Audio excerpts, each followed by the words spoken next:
you obviously did Control Room, a documentary about Al Jazeera. What's your reaction to the launching of Al Jazeera America? And how do you think they're going to be received in the U.S.? That's a good question. I mean, they actually used Al Jazeera International used Control Room. I mean, the film was completely independent, but they actually used the DVDs when they were trying to explain to people here what they were all about.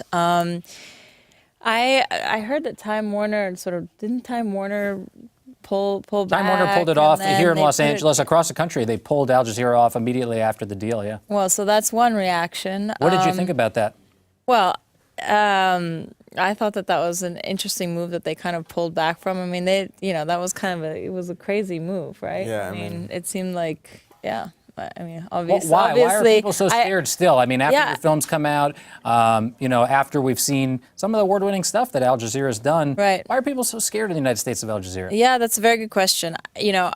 I don't know. I would think that now it's a very different time than when Jazeera first launched. When Jazeera first launched, people weren't, I don't know how old YouTube was, but it wasn't, I don't even think it was. YouTube, I think, launched in the mid-2000s. So. Yeah, I think that when Control Room came out, YouTube hadn't even existed yet. So there should be a lot less fear because all of this material is available on places like YouTube and on the internet already. Whereas when they initially launched, I can understand the fear of people not wanting audiences to get I think it's about maintaining the boogeyman. I mean, I think that there's always a boogeyman in American culture. I think before it was the Soviet Union and the fear of communism, and the replacement to that has been the fear of terrorism, and the fear of the Middle Eastern kind of terrorist face or voice that's going to come and influence or change. And I think that there's a lot of suspicions in America towards the Middle East, and I think there's also a lot of interests that preserve that kind of boogeyman mentality. I